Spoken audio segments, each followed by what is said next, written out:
तो मूवी शुरू होती है और हम मूवी के कॉन्सेप्ट के बारे में जान पाते हैं, जहां वर्ल्ड अब बहुत ज़्यादा एडवांस हो चुका है। आपने ये बात तो सुनी ही होगी कि टाइम इज़ मनी, यानी कि वक्त पैसा है। लेकिन क्या हो कि जब ये बात लिटरली यूज होने लगे और पैसों की जगह टाइम ही न्यू करेंसी बन जाए। ऐसा ही कुछ कॉन्सेप्ट इस मूवी का भी है, जहां हम जान पाते हैं कि अब दुनिया में न्यू करेंसी टाइम है। हर इंसान के पैदा होते ही उसके हाथ पर 1 साल का टाइम बन जाता है और ये टाइमर तब शुरू हो सकता है जब वो इंसान 25 साल का हो जाए। अब इसी टाइम की बेस पर कोई भी इंसान अपने लिए खाने पीने और बाकी की चीजें खरीद सकता है। बस कुछ भी खरीदने के लिए अपना टाइम स्कैन करना पड़ता है। अब टाइम के कट जाने से वो चीज खरीदी जा सकती थी और अगर किसी भी इंसान का ये टाइम खत्म हो जाए तो उसकी फौरन ही डेथ हो जाती है। अब यहाँ हमें एक एरिया को दिखाया जाता है जहाँ के टाइम जोन को डेड एंड कहा जाता है और यहाँ के लोग काफी गरीब हैं, इनके पास टाइम की कमी है और सभी को काफी मेहनत करके टाइम कमाना पड़ता है और हर दिन इनको बस 24 घंटे का टाइम ही पे के तौर पर मिलता है। इसीलिए इनको साल के हर दिन काम करना पड़ता है,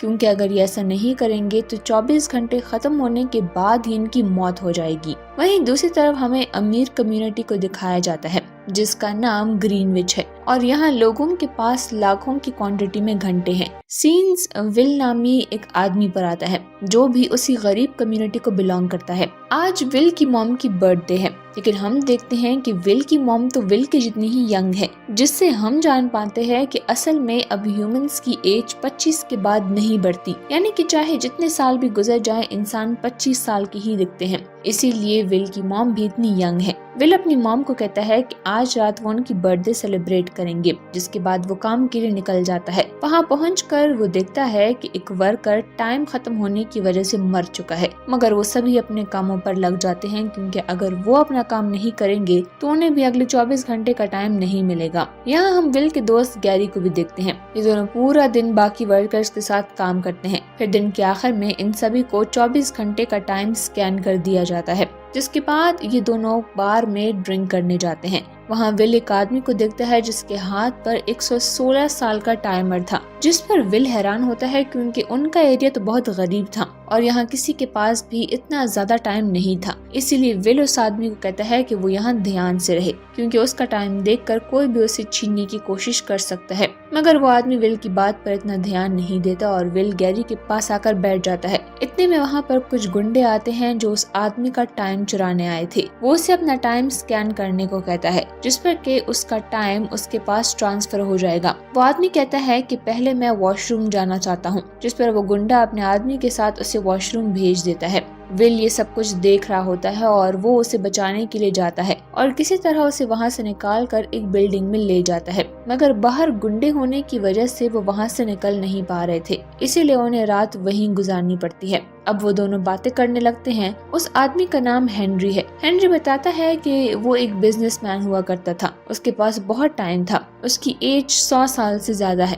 और अब इस पॉइंट पर आकर वो जिंदगी से तंग आ चुका है, इसीलिए उसने अपना बिजनेस छोड़ दिया और जितना भी टाइम उसने कमाया उसे वो यूज करना शुरू कर दिया। अभी भी उसके पास बहुत टाइम है, मगर उसे समझ नहीं आती कैसे वो कहाँ खर्च करे। तब विल उसे समझाता है कि तुम्हें इस टाइम को वैल्यू करना चाहिए। बहुत से ऐसे लोग हैं मेरे जैसे जो कि इसी टाइम के लिए दिन रात मेहनत करते हैं, जिस पर हेनरी कुछ सोचने लगता है। कुछ देर बातें करने के बाद वो दोनों वहीं पर सो जाते हैं। सुबह जब विल की आंख खुलती है तो वो देखता है कि हेनरी वहाँ पर नहीं है और ये देखकर वो बिल्कुल शॉक्ड रह जाता है कि हेनरी ने अपना सारा टाइम उसे ट्रांसफर कर दिया है। तभी उसकी नजर विंडो पर पड़ती है जहाँ हेनरी ने उसके लिए एक मैसेज छोड़ा था कि तुम मेरे टाइम को अच्छे से यूज करना और इसे वेस्ट मत करना। विल की नजर बाहर ब्रिज पे पड़ती है जहाँ हेनरी सुसाइड करने बैठा हुआ था। उसने अपने लिए बहुत थोड़ा सा टाइम बचा कर रखा था। उसे देखकर विल उसकी तरफ भागता है, मगर जैसे ही हेनरी के कुछ सेकंड्स भी खत्म हो जाते हैं तो उसे हार्ट अटैक आता है और उसकी वहीं पर डेथ हो जाती है, जिसके बाद उसकी बॉडी पानी में गिर जाती है। विल बहुत ही दुखी होता है क्योंकि वो हेनरी को बचा नहीं पाया,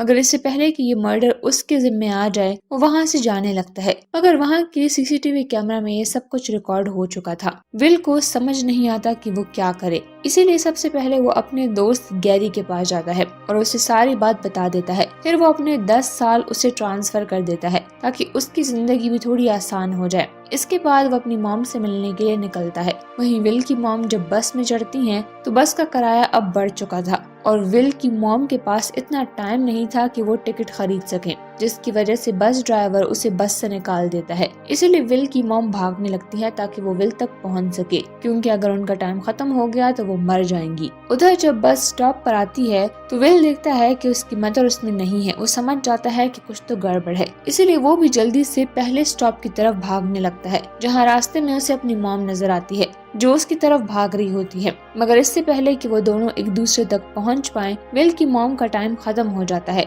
और वो वहीं पर मारी जाती है। विल बहुत रोता है क्योंकि आज उसके पास इतना टाइम था कि वो अपनी मॉम को बचा पाए और वो खुशी खुशी रह सकते थे, मगर वो अपनी मॉम को बचा नहीं पाया। सीन चेंज होकर हम देखते हैं कि हेनरी की लाश किनारे पर आ चुकी है, जहाँ पुलिस उसे इन्वेस्टिगेट कर रही है। यहाँ पुलिस को टाइम कीपर कहा जाता है। रेवन नाम का एक टाइम कीपर इस केस का इन्वेस्टिगेशन ऑफिसर है, जहां उसकी टीम मेंबर्स को लगता है कि शायद हेनरी को उसके टाइम के लिए किसी ने मार दिया है, जहां वो बोलते हैं कि शायद इसकी डेथ टाइम की कमी की वजह से हुई है। लेकिन यहाँ पर रेवन बोलता है कि नहीं, इसके टाइम को किसी ने चोरी किया है, लेकिन इसकी कोई और वजह भी लग रही थी और वो ये वजह जानना चाहता था। विल एक कार में बैठकर ग्रीनविच जाता है, जहां पहुंचने के लिए उसे बहुत सारे टाइम जोन से निकलना पड़ता है और वो हर जोन पर अपनी स्कैनिंग करवाता है। ग्रीनविच पहुंचकर उसकी नजर एक लड़की पर पड़ती है और फिर वो आगे बढ़ने लगता है और फिर वो एक होटल जाता है, जहां पर ये लड़की उसको वहां भी मिलती है। विल एक रूम बुक करता है और फिर जब वो होटल में लंच कर रहा होता है तो वही लड़की दोबारा से उसके सामने आ जाती है। वो वहाँ की वेट्रेस को 1 हफ्ते की टिप देता है और फिर वो कसिनो के बारे में उससे पूछता है और फिर रात को वो तैयार होकर कसिनो में जाता है। वहाँ एंट्री के लिए उसे अपना 1 साल देना पड़ता है और फिर उसको एक टेबल पर बिठा दिया जाता है, जहाँ पर वो पोकर गेम खेलता है और वहाँ पर उसकी मुलाकात फिलिप नाम के एक बिजनेसमैन से होती है। वो उसके साथ पोकर गेम खेलता है। विल अपना सारा टाइम गेम पर इन्वेस्ट करता है, जिससे वो जीत भी जाता है और फिर वो पूरे 1000 साल जीत जाता है। वहाँ पर होटल वाली लड़की भी आती है जिसका नाम समंथा था और वो इसी फिलिप की बेटी होती है। फिलिप विल को अपने घर होने वाली पार्टी पर इनवाइट करता है। नेक्स्ट डे वो एक महंगी कार लेकर फिलिप के घर पार्टी में जाता है, जहाँ पर वो फिलिप की मदर इन लॉ, वाइफ और बेटी से मिलता है, जो कि दिखने में एक ही उम्र की थी, लेकिन रियलिटी में उनकी एज डिफरेंट थी। पार्टी में समंथा विल को अपने साथ डांस करने को बोलती है। वो लोग डांस करते हैं और फिर विल उसको अपने साथ बाहर कहीं ले जाता है। दूसरी तरफ टाइम कीपर को विल का फिलिप के घर जाने की सीसीटीवी फुटेज मिल जाती है और उसे विल के बारे में भी पता चल जाता है। समंथा का घर बीच के साइड पर था, इसीलिए फिलिप उसे स्विम करने को बोलता है। दोनों ही सी में स्विम कर रहे थे। वहीं पर समंथा का बॉडीगार्ड उसे आवाज लगाता है। दोनों वापस से अपने कपड़े पहनकर पार्टी में आते हैं और फिलिप को उनका समंदर में नहाने का पता ही नहीं चलता। पार्टी में रेवन आ जाता है और वो विल को अपने साथ एक रूम में ले जाता है और उससे हेनरी की मौत की वजह पूछता है। विल बोलता है कि उसने ये टाइम गेम से जीता है और हेनरी ने मरने से पहले अपना सारा टाइम मुझे दिया था। रेवन उसका सारा टाइम एक कैप्सूल में स्टोर करता है और उसे अरेस्ट करने का बोलता है, जहाँ पर विल उन टाइम कीपर्स को मार कर नीचे आता है और समंथा को पकड़ कर कैदी बना लेता है। वो समंथा को अपने साथ बाहर गाड़ी में लेकर जाता है और उसको किडनैप करके वहाँ से चला जाता है। रेवन भी उसके पीछे आता है, लेकिन विल उससे खुद को छुपा लेता है और आगे निकल जाता है। आगे जाते हुए वो लोग डेडन पहुंचते हैं, लेकिन वहाँ पर पुलिस ने अपना जाल बिछाया होता है, जिससे विल की कार का एक्सीडेंट होता है और वो दोनों ही बेहोश हो जाते हैं। फिर वहाँ पर डेडन के लोग भी आ जाते हैं, जो कि समंथा के सारे टाइम को चुरा लेते हैं और जब उसकी आंख खुलती है तो उसके पास सिर्फ 32 मिनट थे। विल उसे जल्दी से अपने साथ गैरी के घर ले जाता है, जहाँ गैरी की वाइफ उसे बोलती है कि गैरी ने अपना सारा टाइम शराब पर वेस्ट कर दिया, जिससे कि उसका टाइम खत्म हो गया और उसकी डेथ हो गई। विल अब समंथा की डायमंड रिंग उससे लेता है और उसे बेच देता है और जिससे उसे 48 आवर्स मिल जाते हैं और अब वो समंथा पर गन पॉइंट करके उसे कॉल स्टेशन पर ले जाता है और फिलिप को कॉल करने को बोलता है। फिर वो फिलिप से कहता है कि तुम मुझे 1000 सालों का टाइम दो और उसे डेडन के बैंक में ट्रांसफर कर दो तो मैं समंथा को छोड़ दूंगा। रात को समंथा विल के साथ उसके घर ही आती है। वो लोग रेस्ट करते हैं और समंथा को विल अपनी मॉम की ड्रेस भी देता है। समंथा विल से उसके पेरेंट्स के बारे में पूछती है। विल बोलता है कि मेरे फादर की डेथ मेरे बचपन में ही हो गई थी और मुझे मेरी मॉम ने ही पाला है। फिर विल समंथा को एक ट्रिक बताता है जिससे वो समंथा का टाइम अपने हाथ में ट्रांसफर करता है। वो दोनों जब सुबह उठते हैं तो वो देखते हैं कि फिलिप ने अभी तक 1000 साल नहीं भेजे हैं और विल और समंथा के बीच तब काफी फ्रेंडशिप भी हो गई है। विल उसको अपने घर वापस जाने को बोलता है। समंथा बोलती है कि वो भी उसके साथ ही आएगी। वो कहती है कि मैं अपने फादर को कहूंगी कि मैं अपनी ही मर्जी से गई थी। वो दोनों अब एक दूसरे को किस करते हैं। समंथा को विल एक गन भी देता है। समंथा अब फोन बूथ से फिलिप को कॉल करती है। पीछे से रेवन आता है जो कि विल को शूट करने वाला होता है, लेकिन समंथा उसे शूट कर देती है और दोनों रेवन की कार को लेकर वहाँ से चले जाते हैं। समंथा बोलती है कि हम एक टाइम कीपर की कार में हैं, जिससे कि बाकी के टाइम कीपर हमें पहचान सकते हैं। वो बोलती है कि हमें एक दूसरी कार में जाना होगा और वो दोनों एक कार को लूटते हैं और फिर उसमें बैठी एक लेडी से उसका टाइम भी चुरा कर वहाँ से निकल जाते हैं। जिसके बाद वो एक खामोश जगह पर आते हैं और टीवी में एक न्यूज देखते हैं। विल को अब पुलिस ढूंढ रही होती है। वो दोनों कार में एक दूसरे को किस करते हैं और अच्छा टाइम स्पेंड करते हैं। रेवन अब फिलिप के पास आता है और उसे बोलता है कि अब उसे समंथा को भी किडनैप करना होगा क्योंकि उसने एक टाइम कीपर पर गोली चलाई थी। विल समंथा को गन चलाना सिखाता है। विल के पास अब टाइम की कमी थी तो समंथा उसे बोलती है कि मेरे पास एक रास्ता है। उसके बाद वो दोनों ही बैंक में चले जाते हैं। वो दोनों एक ट्रक में बैठते हैं। ये बैंक समंथा के फादर का ही था। वो दोनों ट्रक में बैठते हुए एक बैंक में आ जाते हैं और वहाँ से बहुत सारे टाइम कैप्सूल चुरा लेते हैं। विल वहाँ पर दूसरे लोगों को भी मुफ्त में टाइम देने को बोलता है। वो अपना बहुत सारा टाइम गरीबों को दे देता है, लेकिन इतना सारा टाइम आने के बाद डीडन में क्राइम भी बढ़ जाता है। रात में विल और समंथा एक होटल में होते हैं। वो दोनों एक दूसरे के साथ टाइम स्पेंड करते हैं और वहाँ पर टाइम कीपर्स आ जाते हैं। वो दोनों अपने कपड़े पहनते हैं और फिर रूम से बाहर आते हैं। टाइम कीपर भी उनके पीछे भागते हैं, लेकिन वो दोनों विंडो से छलांग लगा लेते हैं और होटल से भाग जाते हैं। उनके पीछे टाइम कीपर भी भागता है और गोलियां भी चलाता है, लेकिन वो दोनों किसी तरह भाग ही जाते हैं। विल और समंथा अब एक दूसरे होटल में आते हैं और वहाँ के रिसेप्शनिस्ट से सारे रूम को बुक कर लेते हैं। वो दोनों एक रूम में चले जाते हैं और वहाँ पर उस होटल में एक और आदमी भी आता है, लेकिन रिसेप्शनिस्ट उसे कोई रूम नहीं देती क्योंकि सारे रूम्स तो विल ने बुक कर लिए थे। अब सीन शिफ्ट होता है डीडन के एक गुंडे पर जो कि लोकल बॉयज को जमा करके उससे विल और समंथा के बारे में पूछता है। उससे डर के एक लड़का उनको एड्रेस बता देता है और फिर वो अपने साथ और भी गुंडे लेकर उस होटल पहुंच जाता है। वो उन दोनों को ही पकड़ लेता है और गन से उन दोनों को डराने की कोशिश करता है। फिर वो उनको मारने के बजाय एक गेम का बोलता है। वो उसे पंजा लड़ाने को बोलता है। विल उससे पंजा लड़ाते हुए वही ट्रिक यूज करता है जो कि उसने समंथा को सिखाई थी,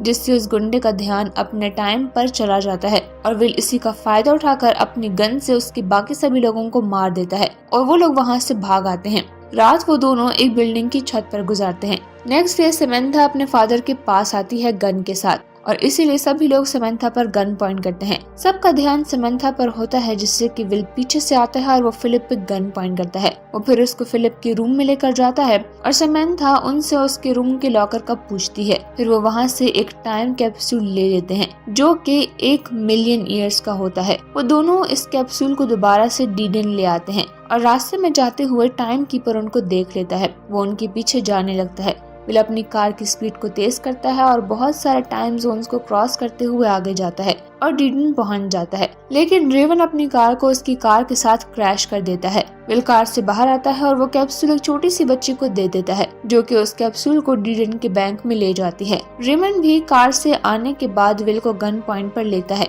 लेकिन तभी वहाँ पर बैंक सभी लोगों में टाइम को बांट देता है, जिससे कि वहाँ पर रश हो जाती है और वो दोनों मौके का फायदा उठाकर वहाँ से निकल जाते हैं। रेमन भी उनके पीछे आता है और उन दोनों को सरेंडर होने का बोलता है। तो विल कहता है कि क्या तुम्हारे पास इतना टाइम है कि तुम हमें अरेस्ट कर सको, जिस पर कि रेवन अपना टाइम देखता है और उसके पास अब कुछ ही सेकंड्स थे। इससे पहले कि वो कुछ कर पाता उसका टाइम खत्म हो जाता है और वो वहीं पर मारा जाता है। अब विल के पास भी बस कुछ ही टाइम होता है। समंथा उसको अपना टाइम देती है ताकि वो बच जाए, लेकिन यहाँ पर विल को एक आइडिया आता है। वो रेवन की कार की तरफ भागते हैं क्योंकि उसकी कार में टाइम कैप्सूल थी जिससे कि वो दोनों ही बच सकते थे। दोनों ही कार की तरफ भागते हैं। विल कार तक पहुंच जाता है और अपने टाइमर में टाइम फिल कर देता है। समंथा पीछे रह गई थी और अब उसके पास सिर्फ 5 सेकंड्स ही रहते थे। विल फौरन से भागकर उस तक टाइम को ट्रांसफर कर देता है और उसकी जान बचा लेता है। फिर वो दोनों एक दूसरे को हक करते हैं। टीरियन में विल के टाइम डिस्ट्रीब्यूशन की वजह से वहाँ के लोगों में बहुत सारी चेंजेस आ गई थी और सब लोग बहुत ही खुश रहने लगे थे और अपनी जॉब भी उन्होंने छोड़ दी थी,